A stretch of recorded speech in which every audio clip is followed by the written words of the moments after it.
Alô, boa tarde. Estamos aqui no Estação Sabiá, mais um programa da TV 247, no nosso estúdio no Rio de Janeiro. Eu sou Regina Zappa e estou aqui hoje com Jarzanê da Silva, o nosso Macalé. Um prazer enorme E um prazer imenso ter você aqui. Vamos Há bater quanto um tempo, papo. né? Não Pois nos é, vemos. pois é. Tete a tete. Vai ser uma conversa ótima, porque o Macalé é sempre ótimo. Imagina. Mas você está lançando agora Lançando um disco, né? chamado Besta Fera. Besta Fera. Nesses tempos de Caramba. bestas, e neste tempo feroz, Nada mais simbólico. nada mais simbólico do que Besta Fera. Né? Como é que é o disco? Conta aí. O São disco- inéditas? São... Sim, o disco foi feito inédito, fundamentalmente músicas inéditas. Algumas que eu tinha no fundo do baú, nesses anos todos, que se adaptam exatamente a esse momento. São lidas nesse momento e ganham um significado dessa simbologia, desse momento. Quer dizer, elas já estavam prontas e Já, aí mas elas tem cabem tudo a ver. perfeitamente na leitura desse momento que nós estamos vivendo no Brasil.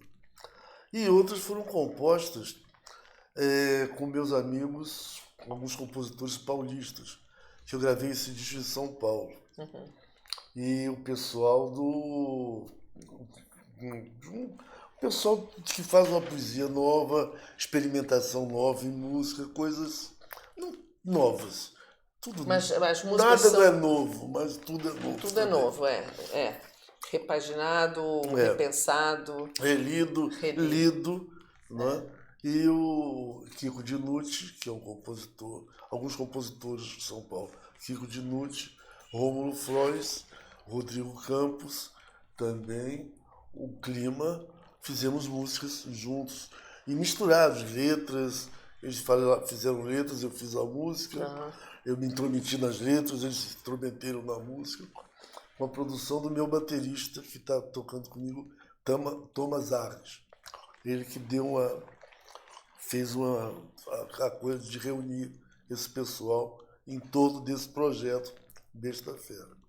Fazia quanto tempo você não gravava um disco só seu? Só de inéditas uns 20 anos. É mesmo? Tá feliz? Tô. Saindo, apesar de ser um disco sombrio, é um disco luminoso. Luminoso pela feitura dele no estúdio. Foi muito engraçado, alegre ao mesmo tempo, mas as coisas são dentro do quadro sombrio do Brasil. A gente vai falar um pouco dessa coisa sombria, mas por enquanto não. Eu queria voltar lá pro começo da... vamos... o Serginho tá falando ali pra gente mostrar a capa do disco. O Macalé perdeu o disco que ele estava trazendo aqui pro estúdio, deixou no táxi. Mas ele tem aqui no celular e a gente vai tentar captar a foto linda do Café. A foto do Café. Aqui na capa do disco, do Besta Fera.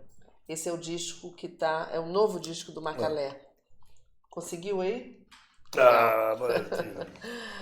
Então, eu queria que você falasse um pouco da sua vida. Você nasceu aqui no Rio, na Tijuca. Sou da Muda. Da Muda, na Tijuca, e rodeado de música. É verdade. Sua mãe tocava piano, seu pai acordeon. Isso. E eu li em algum lugar que seu vizinho era Vicente Celestino, é isso? Vicente Celestino e Gilda de Abreu. Gilda de Abreu, incrível. Criancinha, eu ouvi muitos ensaios. É mesmo? Aquela coisa toda. E o clima em casa? O clima em casa era nesse sentido de uma família comum, classe média baixa, meu pai militar, né? Minha mãe chamada dona de casa, né? E minha avó vivia com a gente também. Ela era secretária bilíngue da Guarda Martins e tal.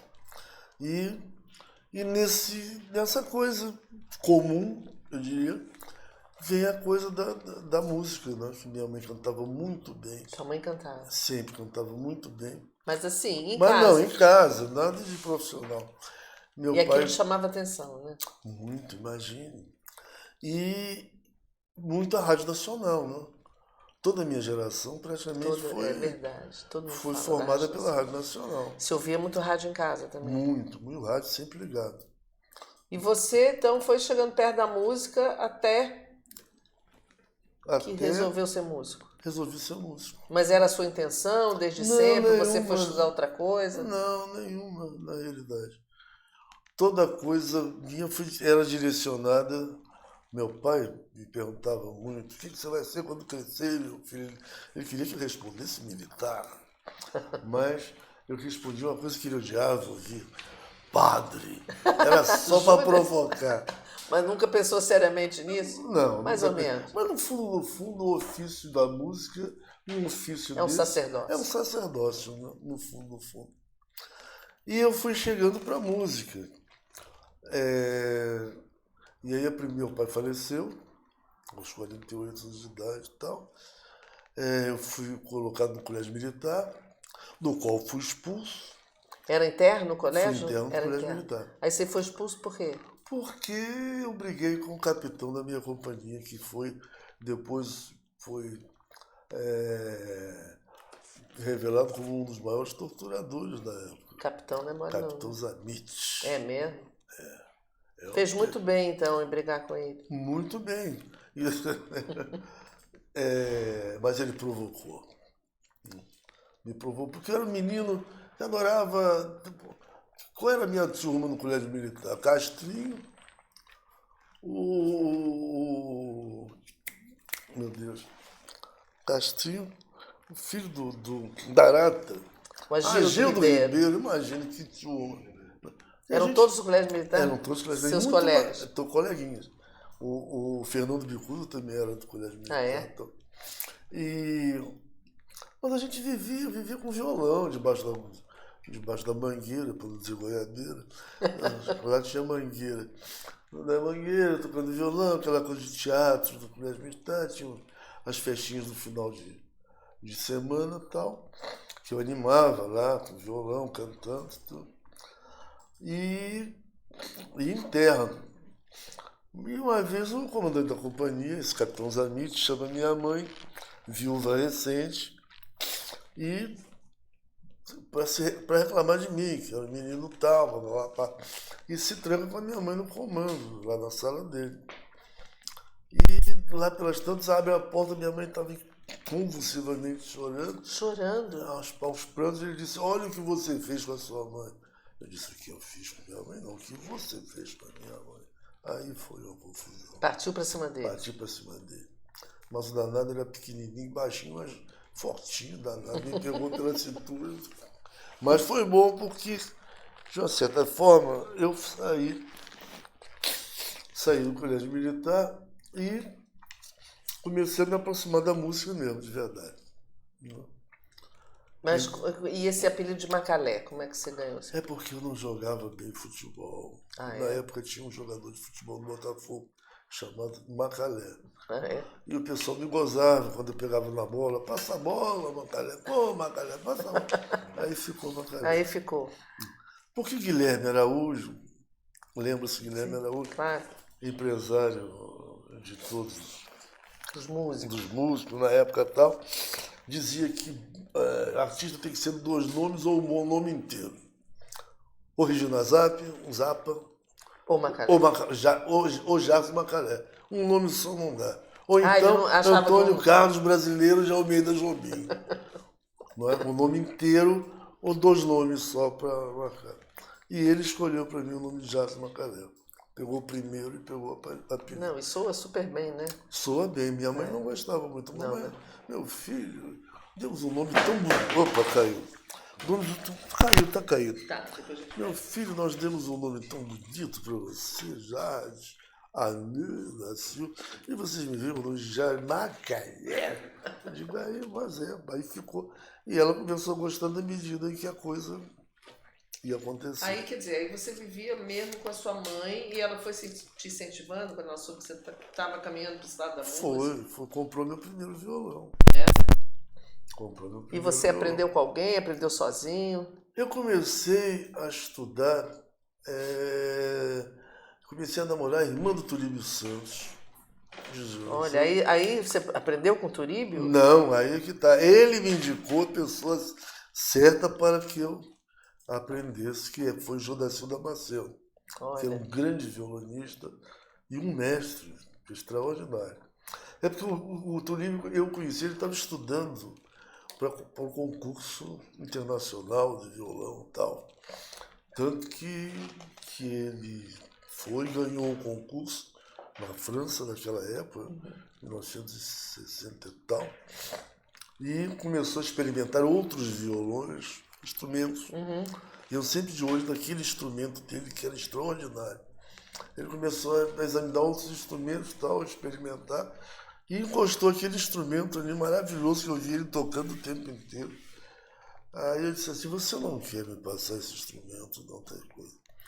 Aí ele, simbolicamente, ele vendeu um símbolo e tal. E aí, até hoje, que nós nos encontramos, ele disse, você ainda tem aquele violão? Eu disse, tenho. Você tem? Tenho. E ele falou, não quer?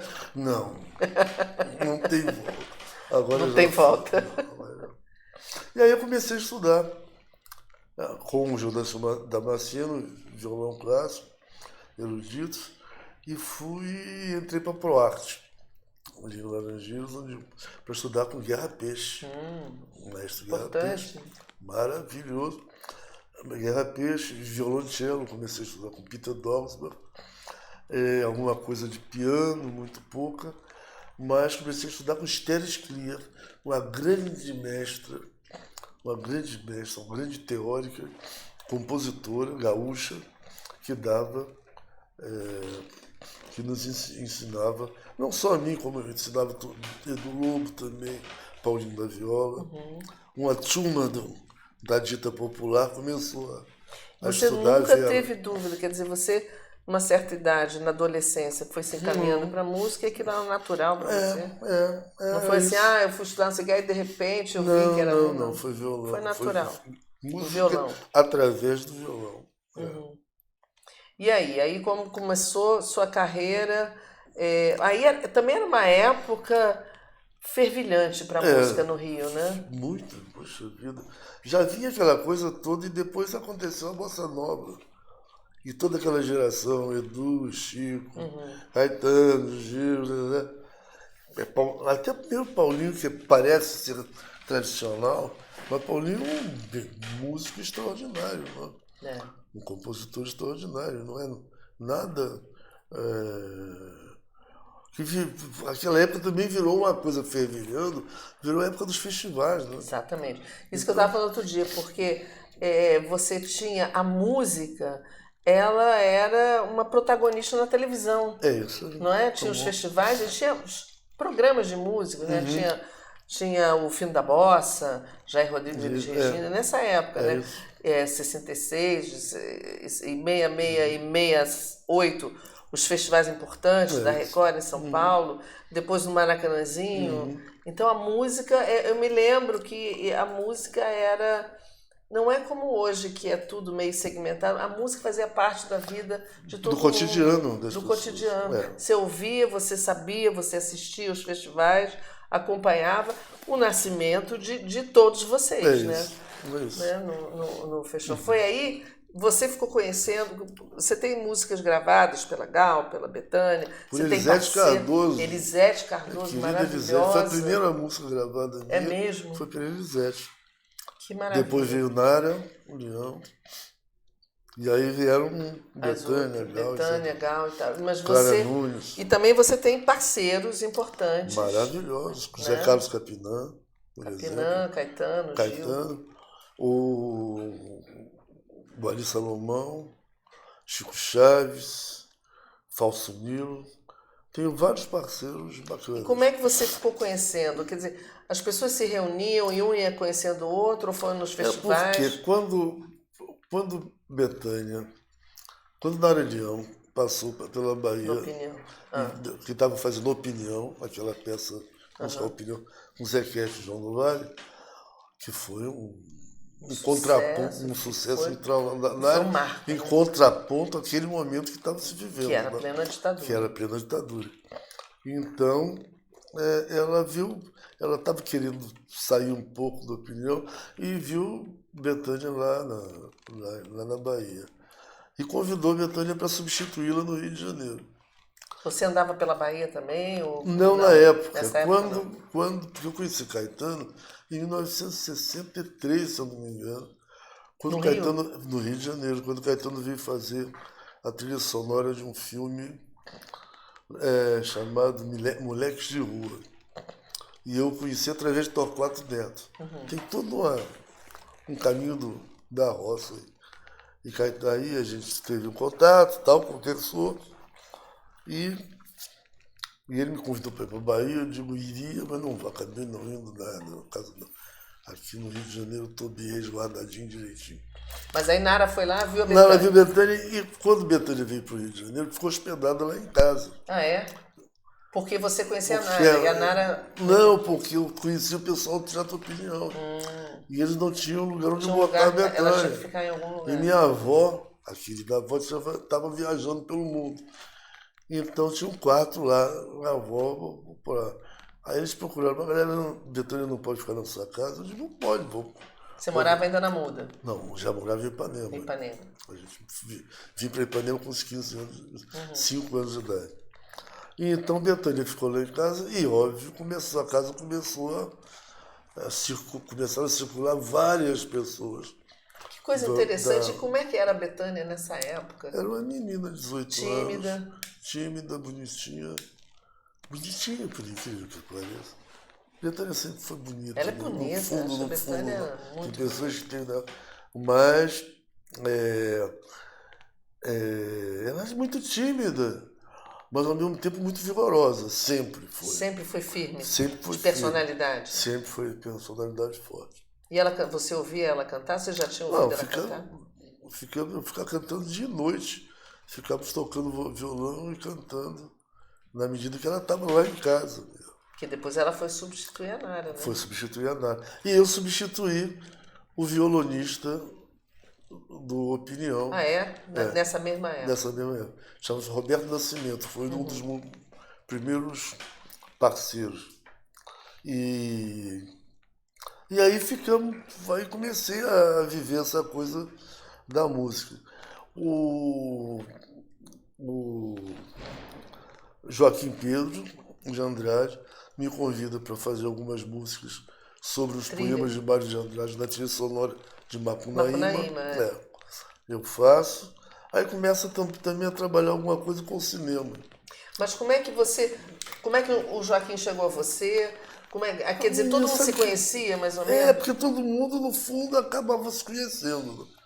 Porque quem fez Eduardo Escorel e o Juninho Bressan fizeram Bethânia bem de perto, no primeiro show individual da Bethânia, lá na Boate Cangaceiro de Copacabana, do qual eu era diretor musical.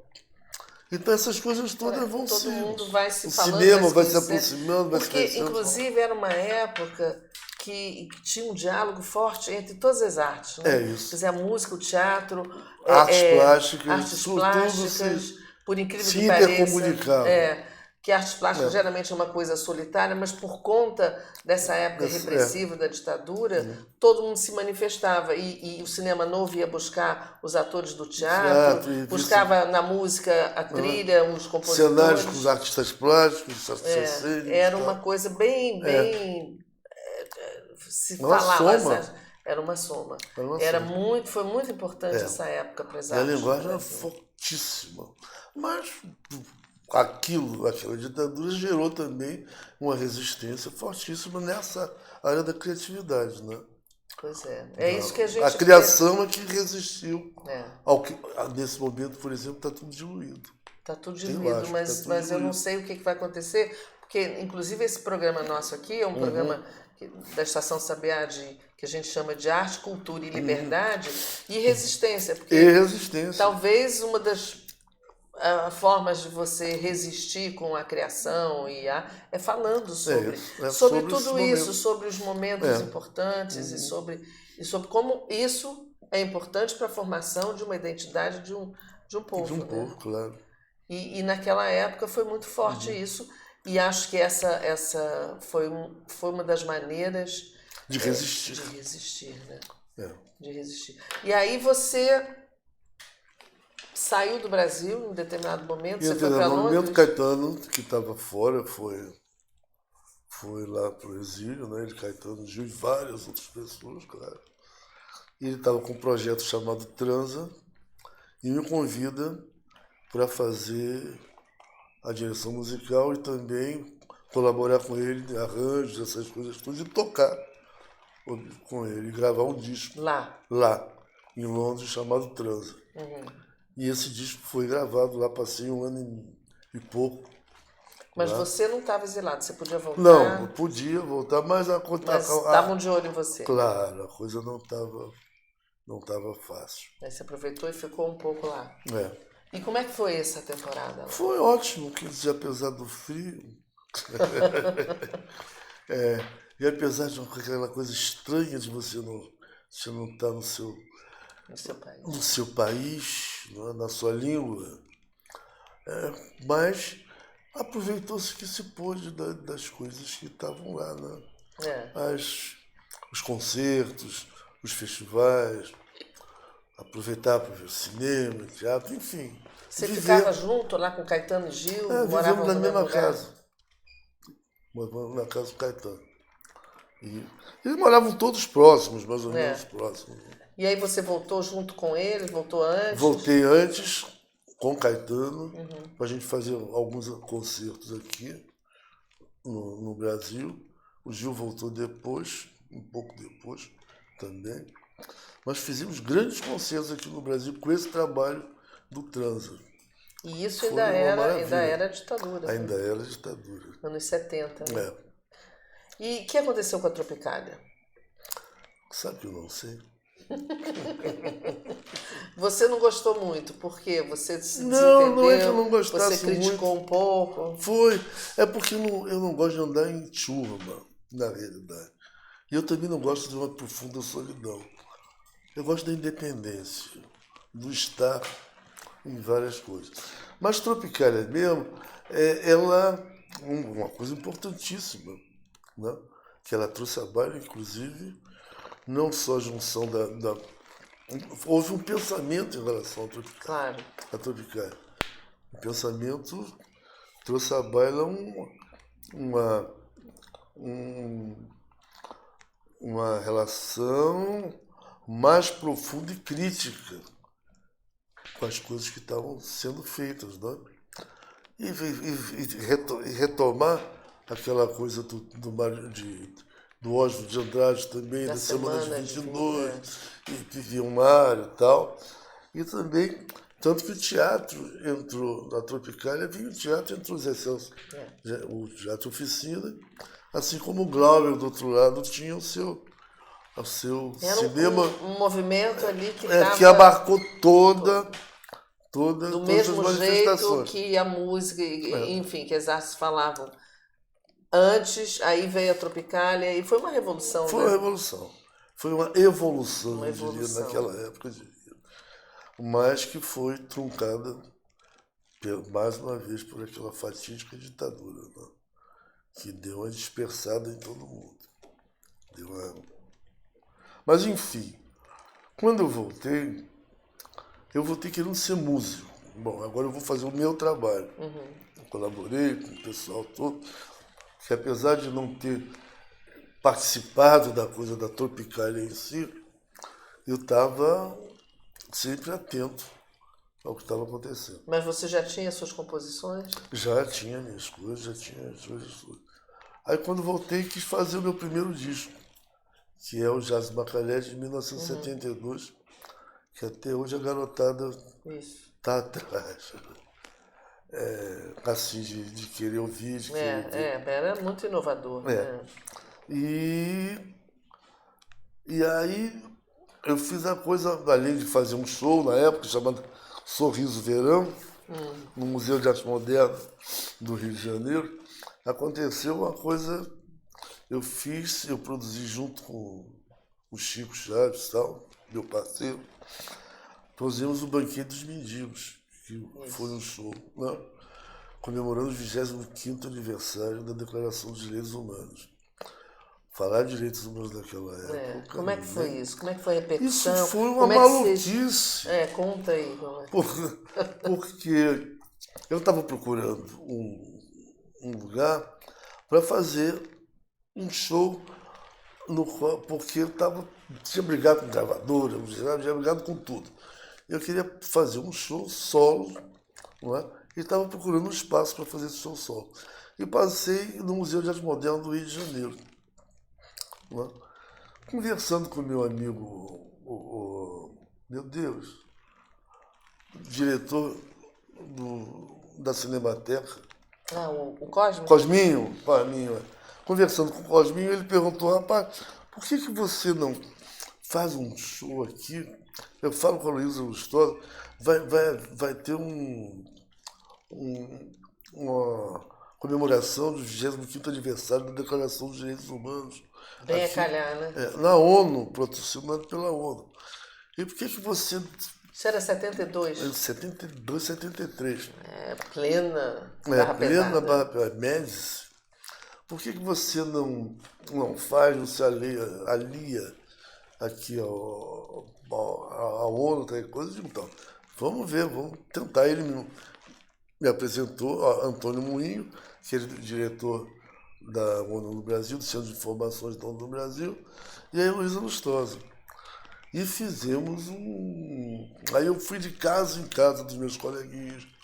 Uma captou, da casa de cada um, para convidar, em vez de ser um show só meu, desagrava a mim próprio. Resolveu fazer um show. Mas era você, voz e violão? No caso, só tinha voz e uma violão. Banda, não, na era só voz e violão.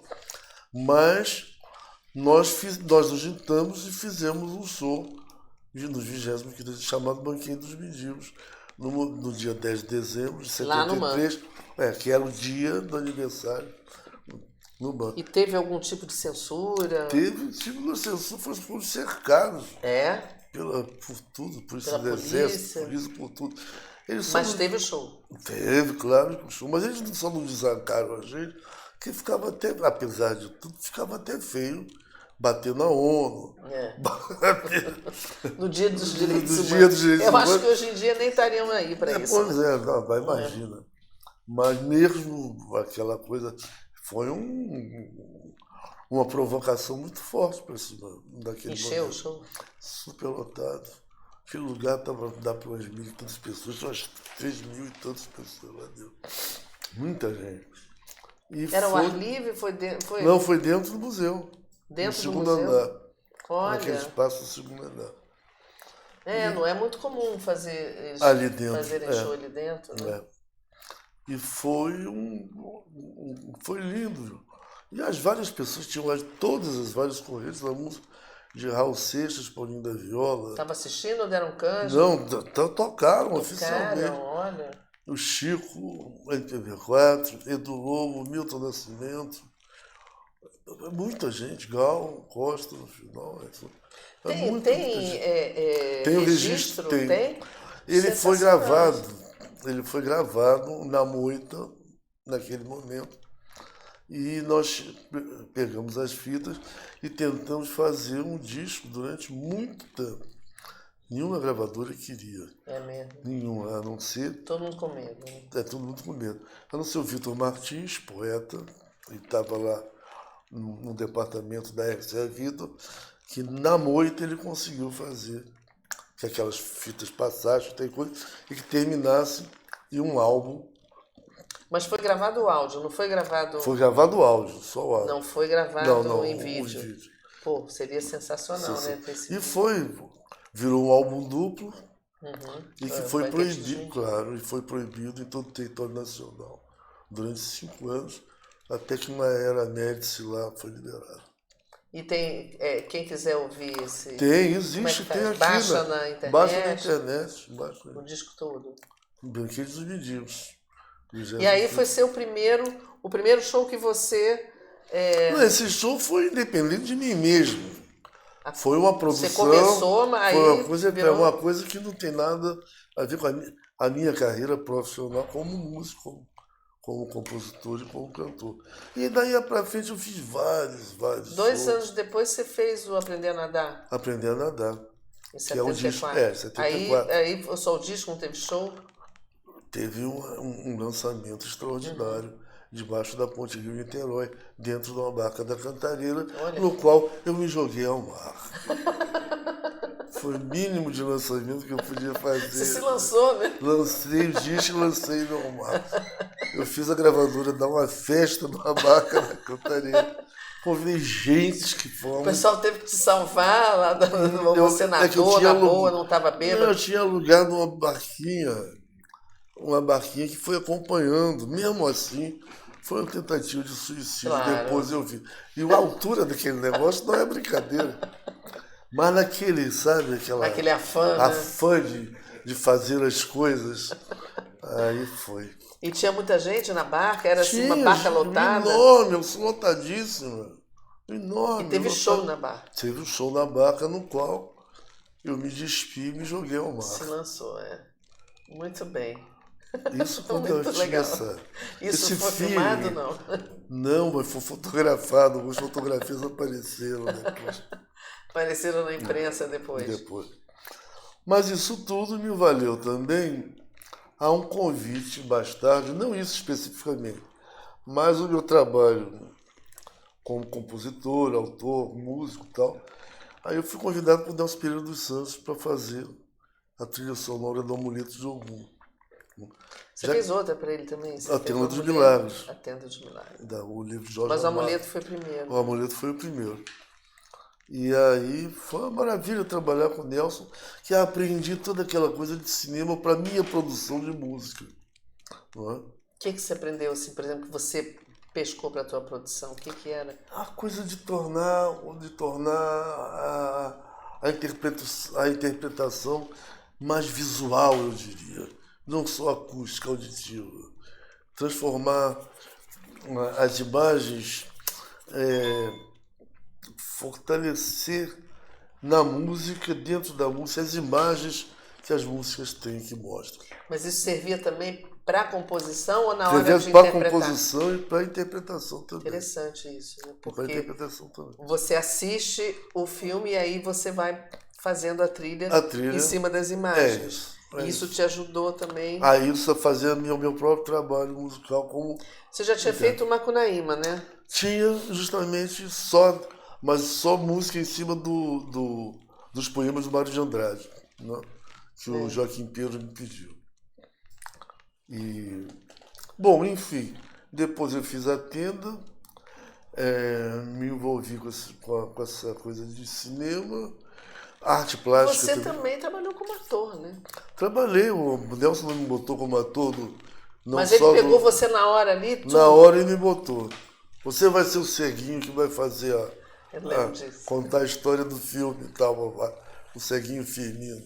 E você gostou dessa experiência? Adorei. Massa. Aí eu fiquei preocupado, eu digo, Nelson, mas eu não sou ator. Aí ele falou, o que eu faço? Eu disse, seja você mesmo.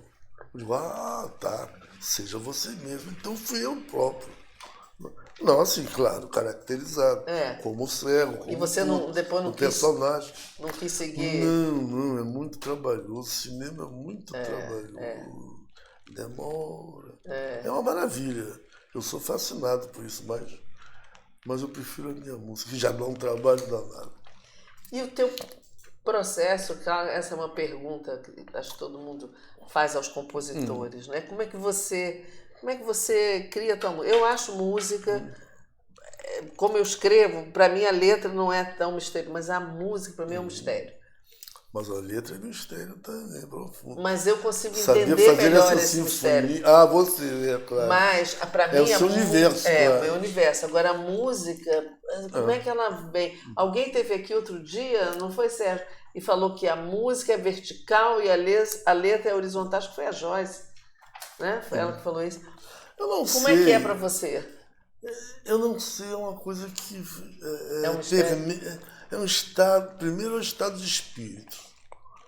A música, ela própria é um estado de espírito.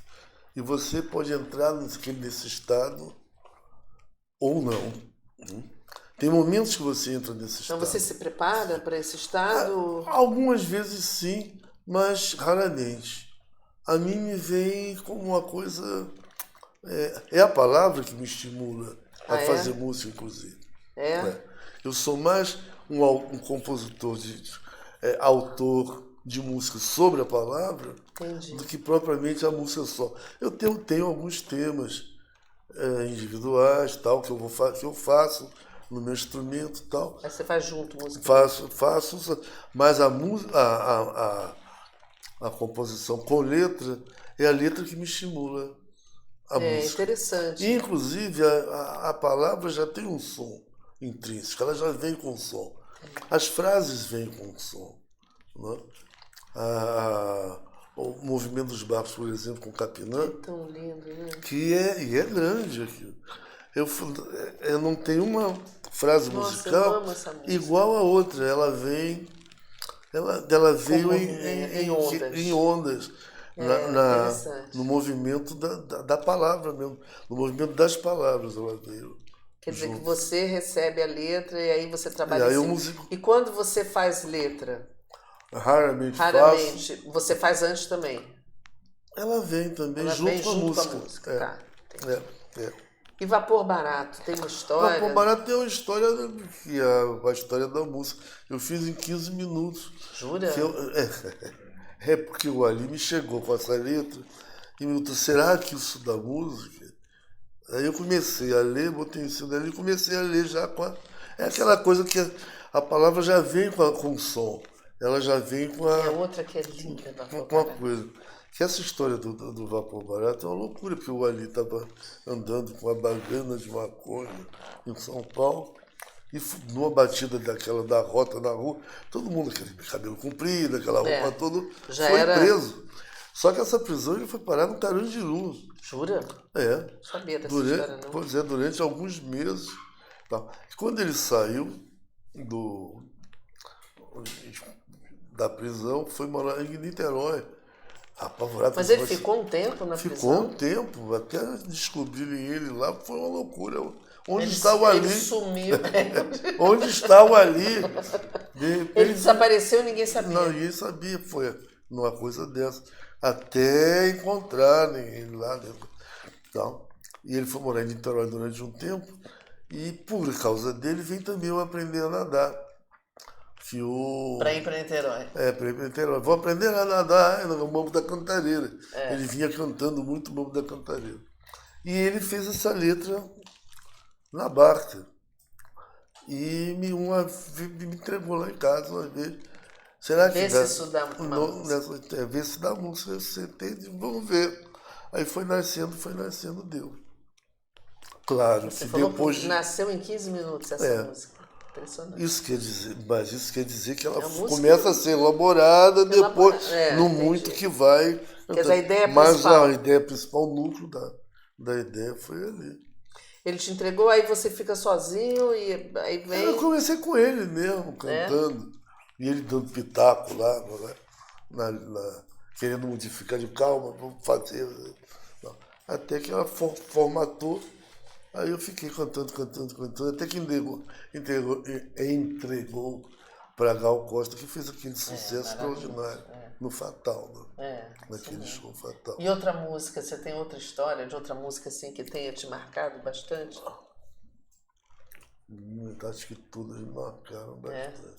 Mas nesse sentido que você está falando, eu acho que foi também com o Ali, Anjo Exterminado. Que é outra música que ela tem uma construção muito interessante.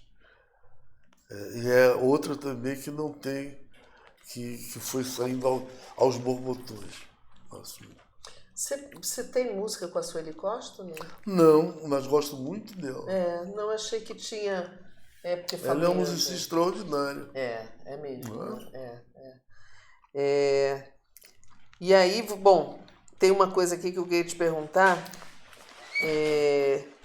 Em 2003 você participou daquele documentário Canções do Exílio, né? Foi. E se declarou um anarquista. Declarei-me anarquista. Com o Rebu depois você se declarou? Não. Porque era essa altura do campeonato. Não era mais a ditadura também? Não era mais ditadura. Cada um escolhe o que quer ser. Mas só que eu sou anarquista construtivista, no sentido de que não é o caos e a destruição total das coisas e tal. Anarquista porque realmente é uma liberdade, né? eu assumi a liberdade de ser o que se quer ser e que se é. Nós somos anárquicos totalmente. Dentro do seu ser já é uma coisa anárquica. Mas porque eu li o livro do Ação Direta do Hélio de Sica, que dizia: Macalé, o livro de cabeceira dele é do meu avô, o José de Sica, Ação Direta. Aquela aventura da Ação Direta ali, para mim, era extraordinária. Ainda mais sendo...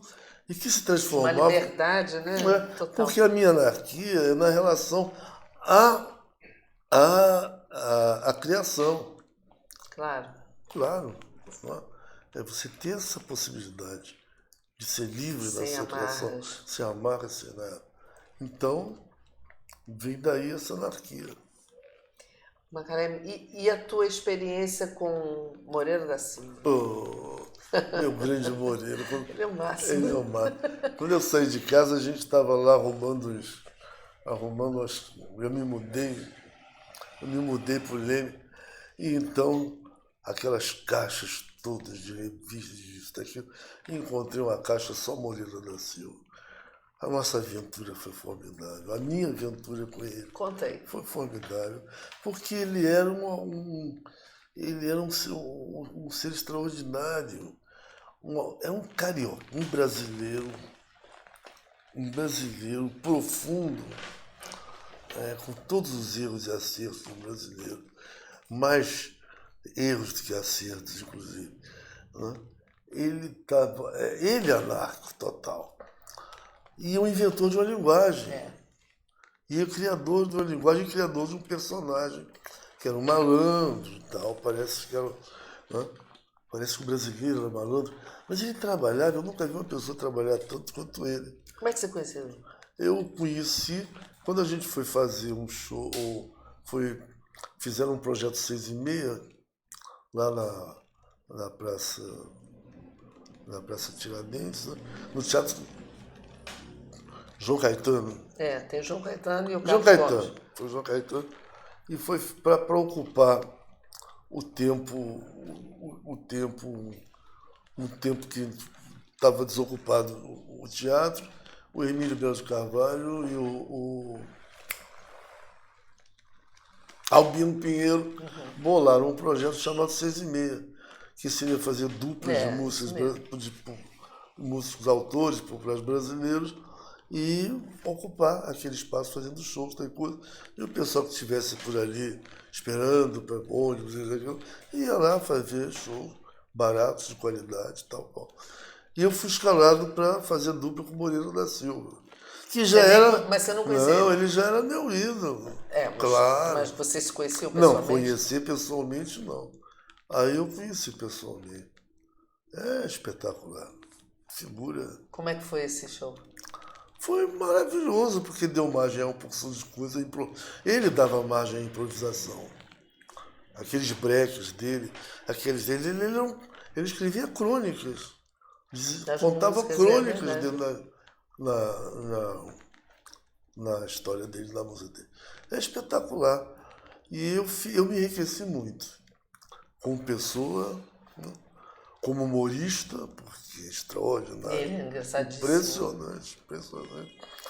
E como malandro, saber estar. Você aprendeu, subiu um degrau na malandragem. Subi o degrau na malandragem.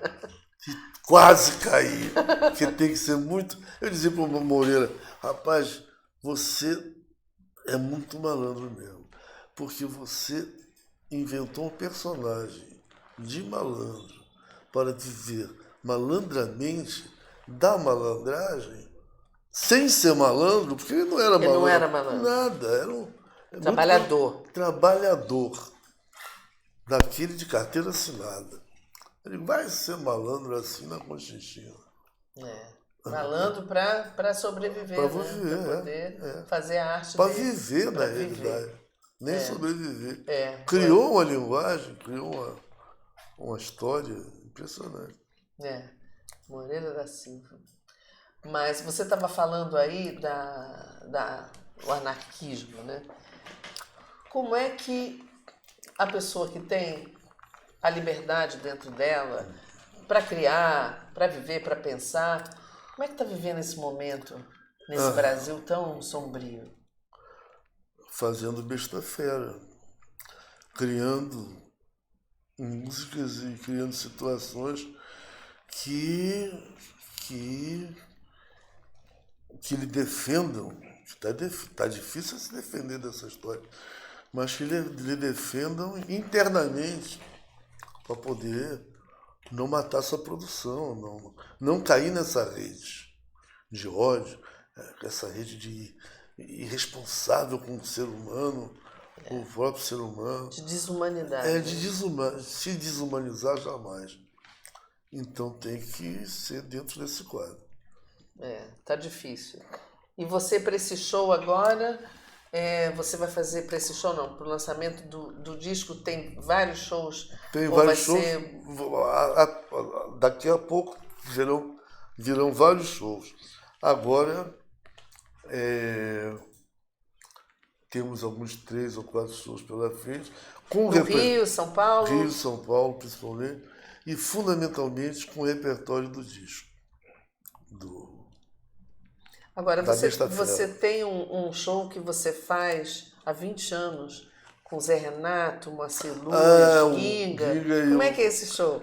É um show chamado Dobrando a Carioca. Dobrando a Carioca. Tá perto dele? Tá. Assim, de fazer daqui a pouco? Mas esse é um coringa. Né? De vez em quando um de nós tem um espaço na agenda, aí a gente combina, junta e faz. Dobrando a Carioca, como é que é? Carioca. E como é que funciona? Funciona com a música de cada um de nós autores, né? E também fazendo músicas que são de autores profundamente cariocas, né? E música brasileira a todo volume. E é sempre o mesmo repertório? É sempre o mesmo repertório. De vez em quando alguém pede licença para botar uma música nova. Está programado para esse ano? Ainda não precisa programar, né? Ainda não aconteceu? Não, e eu estou com saudade do Dobrando. Recado aí para o Zé Renato, para o Ginga, para o Moacir Luz. Estamos com saudade, viu? Moacir vem aqui também. Ah, que bom. Já veio ou vem? Vai vir. Tem que arranjar um tempo lá na agenda dele. Moacir, uma delícia. Para vir conversar aqui. Mas e os artistas novos, mais jovens, assim, que você foi gravado pelos principais artistas e teve os principais parceiros, e agora tem gente nova que você, de vez em quando, participa olhando de show, a Simone Maser, por exemplo. Simone Maser é uma maravilha. Ela é muito boa, né? Muito boa, demais. Agora, eu fico olhando mais eu ganho muito disco, CD e tal, e não dá nem tempo para ouvir tamanho volume de coisa. Eu fico sentindo mais como as coisas estão acontecendo, principalmente em São Paulo está acontecendo muita coisa. Não só música experimentos, música experimental, tal, como uma música popular tradicional mesmo. Eu acho o Brasil, como sempre, um caldeirão. É um caldeirão. Eu acho isso é que salva a gente, isso que vai salvar a gente. Não é um caldeirão é um caldeirão de talento. É um caldeirão, é uma ebulição permanente que eu acho que não dá, por mais que queiram, não vão extinguir essa coisa, essa força. Essa força é uma força. Uma força da natureza. Da natureza mesmo. Porque você viveu uma época, como a gente estava falando, efervescente, né? Uma época super criativa. Grandes nomes surgiram nessa época, né? Além de você, tem o Chico, tem Caetano, tem Gil, tem Milton. Foi uma geração muito, muito privilegiada. E não sei se é porque a música também era muito privilegiada na época e as pessoas se consolidaram, mas hoje você acha que tem esse mesmo essa mesma ebulição na criação? O que faz hoje ser diferente daquele tempo? O que faz hoje diferente daquele tempo? Eu acho que em termos de composição, coisa, não faz nenhuma diferença. As pessoas continuam compondo, fazendo suas coisas. Eu acho que agora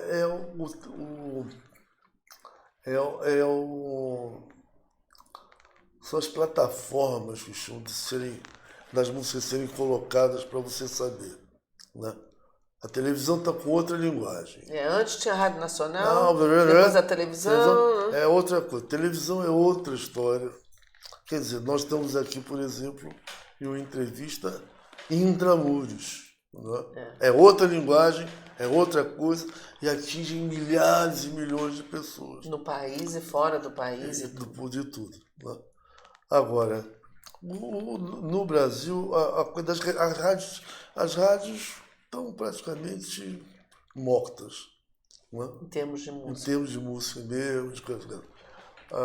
As televisões são aqueles programas mesmo que a gente já sabe o que vai acontecer, os repertórios e tal. Não há surpresas.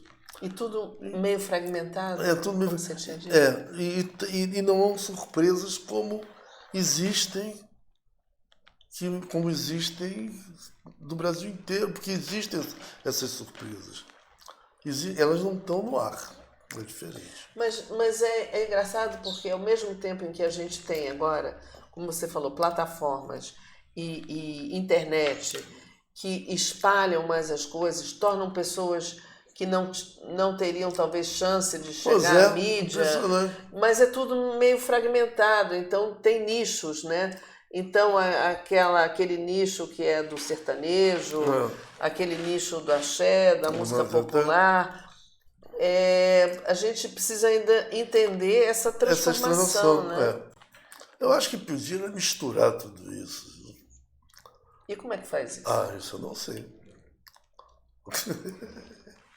Mas já está misturado na realidade, eu acho. Está misturado, mas muitas vezes... na verdade, também naquele momento, antigamente, quando a televisão dava muita... Tinha